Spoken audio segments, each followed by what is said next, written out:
And to welcome those who are joining us and watching this recording, thank you for sharing this with us. And I'm hoping that, of course, you find this interesting and stimulating and helpful. So, Baruch atah Adonai Eloheinu melech haolam asher kitshanu b'mitzvotav v'tzivanu la'asok b'divrei Torah. Amen. And here we go. So these Rashis, some of them are actually they're longer than normal. And Rashi is usually quite brief, and these show his ability to analyze. And I would say in some ways they're not necessarily typical, um, because sometimes he comments on style and things like that. So we're going to go on with this, where it says, here we go. Vaidaber Hashem el Moshe lemor. So Hashem spoke to Moses, saying, Bo daber el Paro melech Mitzrayim. Come, speak to Pharaoh, the king of Egypt. Vaishalach et bnei Israel me'atzor, that he should send forth the children of Israel from his land. Vaidaber Moshe lifnei Hashem lemor. But Moses spoke before God, saying, so there's this, the very language here seems to suggest his objection, right? Hein, indeed, Bnei Israel lo shamu elai, the children of Israel didn't listen to me, ve'ech yishma'eni paro. So how is Pharaoh going to listen to me? If the children of Israel didn't listen to me, how is Pharaoh going to listen to me? Va'ani aral sfatayim. And on top of that, I am of uncircumcised lips, is the way that's translated. And Rashi is going to help us understand this phrase. He's going to go into it and analyze this aral. What is it to be an aral? And it's interesting because if you notice the English, there's no equivalent.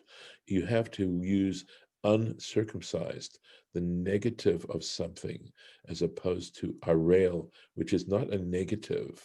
It's not the not something. It is a state. And here, let's take a look at, we can look at it right there, right into it. Aral sfatayim. And he says this aral is atum, that it's stopped up, it's blocked, it's covered. My lips are covered up. That's what that expression literally means. My lips are sealed. Yes. But really more than that, it's not sealed, because that would be when they're just closed. But like you have your hand over your mouth. You're sealing wax. Something, right. There's something covering up my lips. I'm not able to get it out. And here he goes. V'chein kol lashon orla. Okay. And with reference to any expression of orla, using this term, anytime you use the term orla, ani omer, I say, again, Rashi doesn't usually say this kind of stuff, but he is saying, he is of the opinion, shehu atum, okay, that it has to do with something that's blocked, covered. And here we go. He starts with a whole bunch of examples from the Bible. So, Sham, Orla, Oznam, okay, Atum, Orla, Oznam, Atuma, so Mishmu'ah. So, their ears, okay, their ears are stopped up, orla, the foreskin, I suppose, is what we'd say, right, of their ears. And what it says is atuma mishmoa. Their ears are blocked up from hearing. They're stopped up, blocked from hearing. And again, now in this is all from Jeremiah, right? Jeremiah 9, or lave, uncircumcised heart. atumim mehavin. They are blocked up from understanding.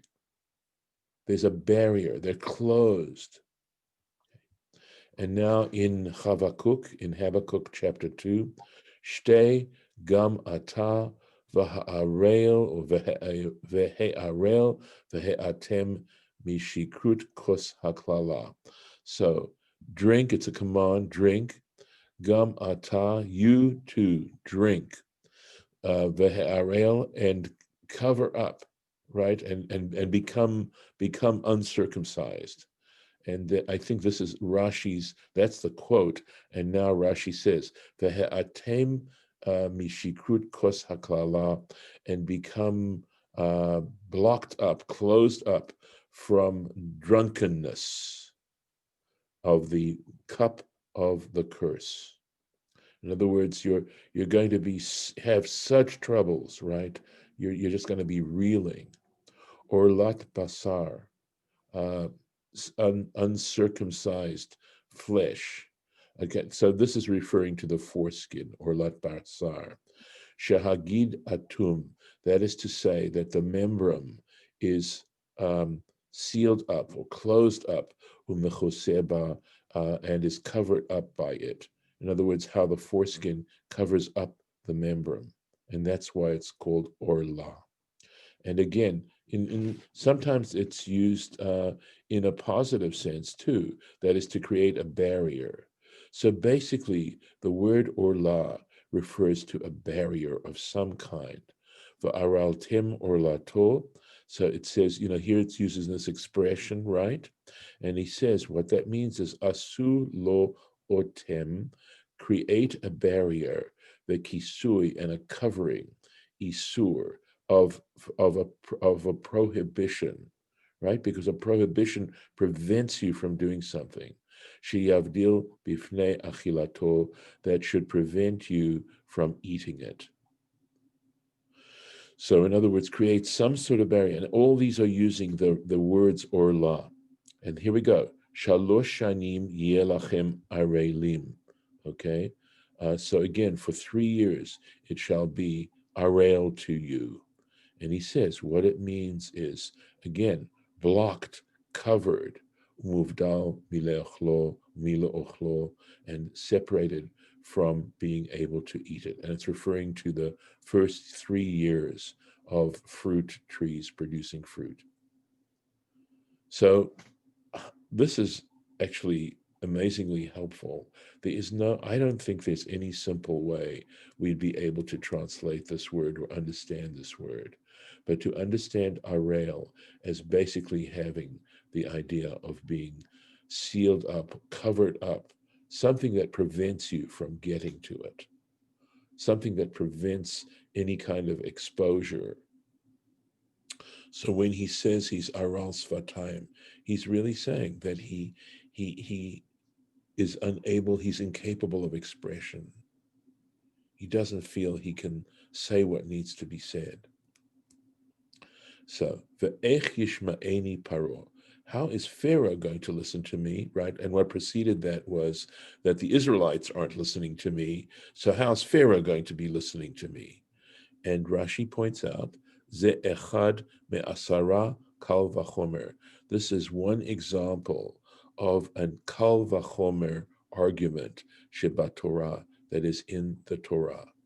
So, and this is from Bereshit Rabbah, Perek Lamed Bet, chapter 32. And this is 92. Is that a? Oh, tzaddik, sorry. I thought it was a Lamed. Is that a tzaddik? I thought It it was could be Lamed. a Looks like typo here Lamed. too. Yeah, it could be. To me, does it say tzaddik in your text? Uh, Okay, so look at that. it doesn't, it just shows it in the English. And it says 92? Mm-hmm. Okay. All right, I need to But look. it could be wrong. Okay, so look at this.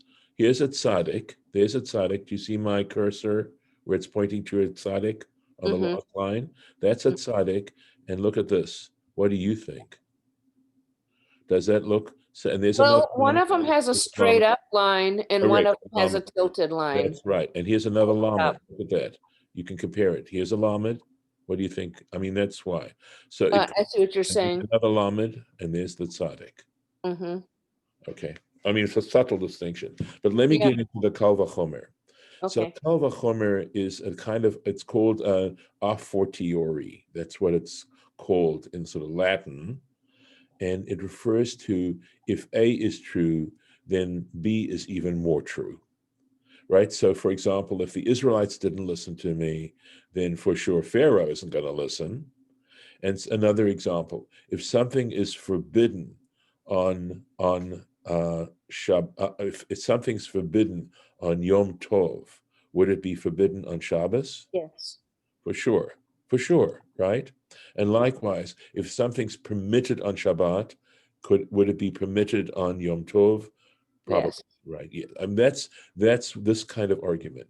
What you need to know is this: is that there are many, many, many laws, many laws that are not explicitly stated in the Torah. They're not explicitly stated, but they are derived through the means of various what are called, I believe, I'm trying to think now.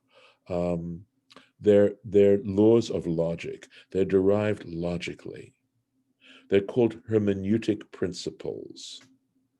And so there are various kinds of principles of understanding of logic that are applied to deriving laws that are not explicitly stated in the Torah, but nevertheless are as valid as any law explicitly stated in the Torah. So this isn't, I don't know that this is necessarily what is considered oral law. Perhaps it is because it's not explicitly stated in the Torah, but nevertheless, because it's logically deduced, it has the same validity as Torah law, as opposed to rabbinic law. So there's Derabanan, and the Derabanan has a different value than Torah law itself. So we have this term Deoraita, which refers to Torah law, and we have Derabanan, which refers to the strictures that the rabbis created to protect the laws of the Torah. It is basically it represents what is also called the fence around the Torah. Now, the And Derabanan, I'm is sorry? this one, so the one you're discussing is in some sense intermediary, or it counts as Doraita? It counts as Deoraita, and not only that, by showing that there is even an example, an explicit example. Here is one of 10 explicit examples of this kind of logic in the Torah itself, substantiates the notion that you can derive what is considered Torah law through logical deduction. And it has the same validity. And here we have an example. As So opposed to not being able to eat chicken parmesan, which is rabbinic. yes, chicken generally, right?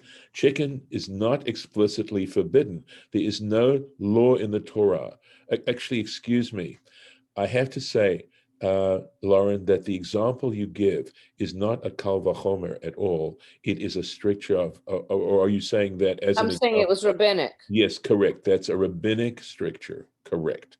It's not forbidden by the Torah, but it is forbidden by the rabbis because they understood human nature. That if you feel, most people, if I were to ask them, is chicken meat? They would say, yes.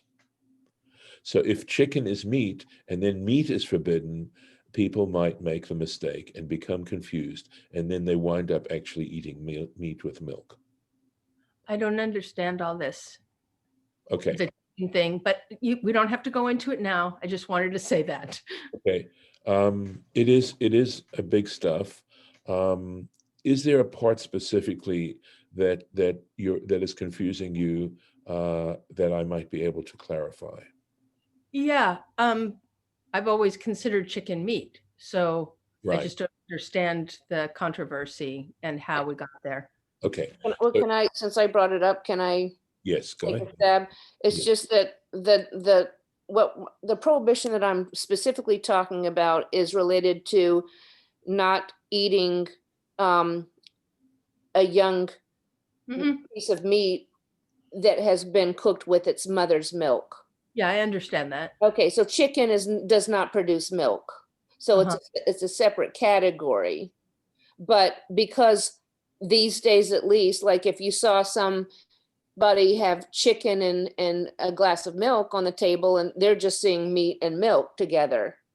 So it's become a thing, but the original prohibition, you wouldn't necessarily infer it to mean, through a logical inference that chicken would be involved, because chickens are not meat producers. I mean, not milk producers.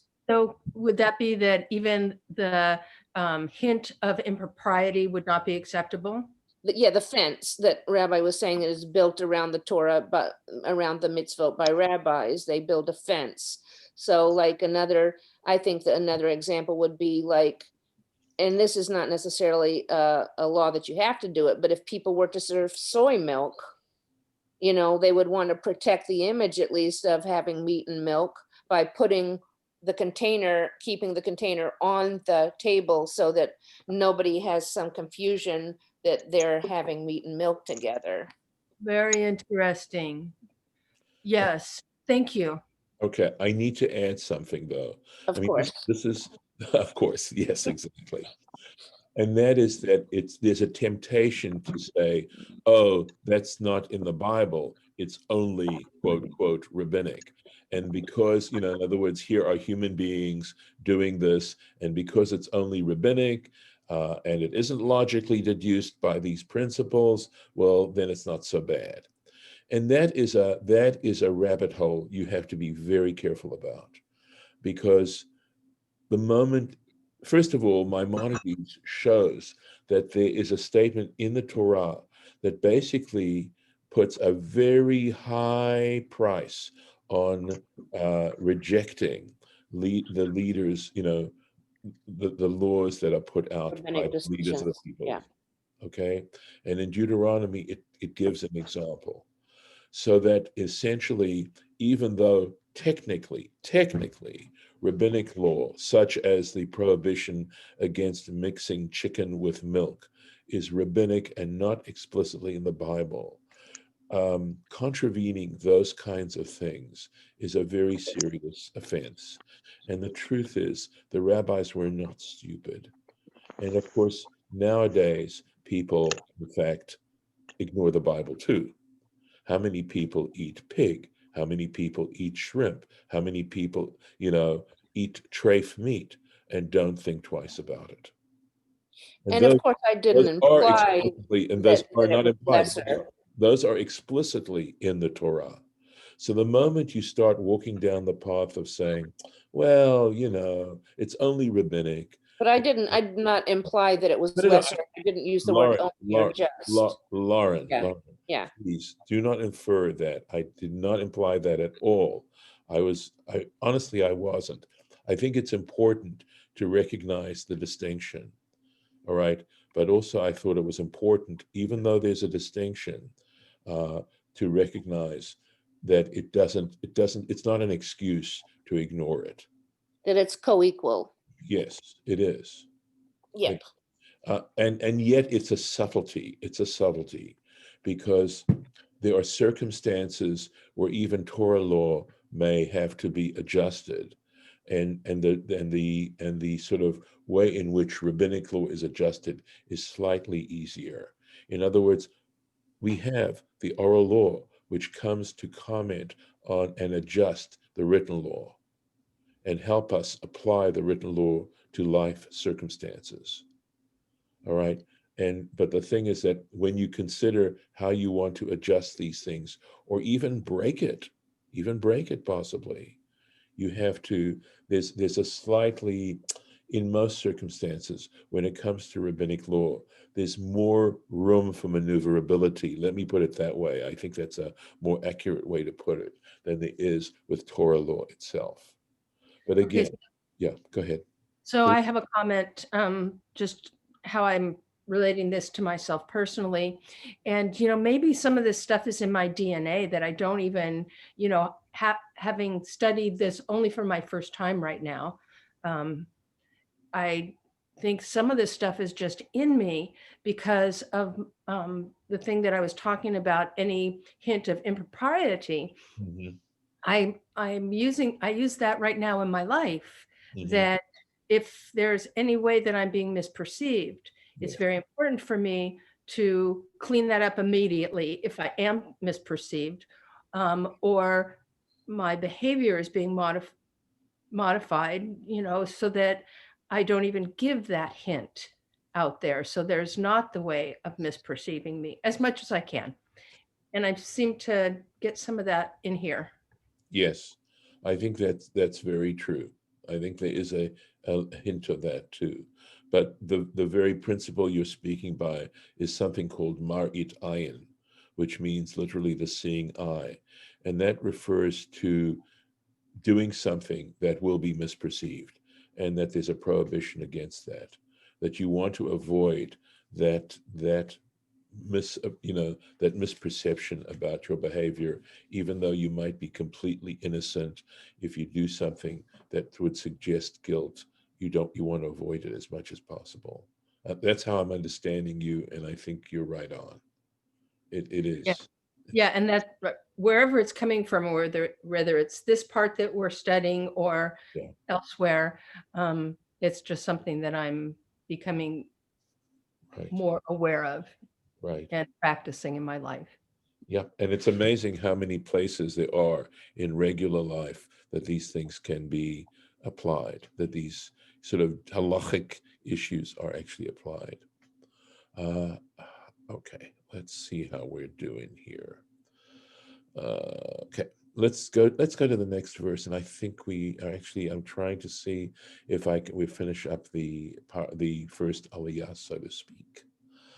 Vaidaber Hashem el Moshe, the Lord Hashem spoke to Moses, ve'el Aharon, and to Aaron, Vaitzavim el Bnei Israel, and commanded them regarding to the children of Israel, ve'el Paro melech Mitzrayim, and to Pharaoh king of Egypt, lehotzi et Bnei Israel me'eretz Mitzrayim, to take the children of Israel out of the land of Egypt. So again, is this really telling us anything that we don't know already? What is the purpose of this verse? What is it really coming to say that we don't know already? So let's take a look. Vaidaber Hashem el Moshe ve'el Aharon. So God spoke to Moses, the Lord spoke to Moses and Aaron. And here goes. Lefisha Amar Moshe, because Moses had said, Va'ani aral sfatayim, right above, previous verse, but I am of uncircumcised lips. Tziref lo HaKadosh Baruch Hu et Aharon. The Holy One, blessed be He, attached Moses to him, had him join him. Aaron. Yeah, Aaron, right. Aaron to Moses, sorry. Liot lo lepe ulamelitz, to be his mouthpiece and his spokesman. Aaron would be that now. That was nice of him. Yeah, it's interesting. Vaitzavim el bnei Israel, and he commanded them to the children of Israel. And this is from Shmot Rabbah. Tziveh aleihem, he commanded concerning them. Okay, or lahanhigam benachat, so he commanded regarding them to treat them patiently, right? Nachat, or gently, to treat them gently, velisbol otam, and to be patient with them. That's the new piece of information, or that's one new piece of information. That this sentence is a general sentence. First of all, it tells us why God speaks to Moses and Aaron. And secondly, it's telling us this is how they have to behave with the Israelites. Ve'el Paro melech Mitzrayim, and to Pharaoh, king of Egypt, tzivam alav, he commanded them regarding Pharaoh, lachalok lo kavod, to attribute honor, right? To render honor, bedivrehem, that within their words, zehu midrasho. And Rashi says this is the midrashic explanation of this sentence. Upshuto, but the simple explanation, the straightforward literal interpretation. Tzivam al davar Yisrael, he commanded them regarding, it sounds to me, to the matter of Israel, regarding Israel, va'al shlichuto el paro. So in other words, what it's saying here is that it's just simply saying that he commanded them to regarding Israel, in their going to Israel and speak the Israelites and speaking to them, and also his mission to Pharaoh. V'davar hatzivui mahu, and regarding the actual words of the commandment. In other words, this is sort of an introduction to what God is going to command Moses, what to say to the Israelites and what to say to Pharaoh. And he says the actual specifics of this command, mefurash b'Parsha is explained in a second paragraph, la'achar seder hayachas, which will follow the genealogy. So what is coming up right now, which we are not going to have a chance to look at, is a genealogy. And then following that is going to be what God commanded Moses and Aaron to say to the Israelites and to Pharaoh. Ella, however, mitoch shehiskir Moshe va'Aaron, okay, but because it mentions Moses and Aaron here, hifsik ha'inyan, he interrupted the flow of the passage, ba'Eyra beit with the passage that talks about the heads of the households, lelamdenu, to teach us, he'ach noldu Moshe va'Aaron, how Moses and Aaron, their genealogy, how they were born, literally, over mi nityachasu, and to whom they were related. So, because it hasn't done that yet, it is going to give us a part of a genealogy that ultimately tells us who this Moses and Aaron were. And that I'm going to stop the share at this point.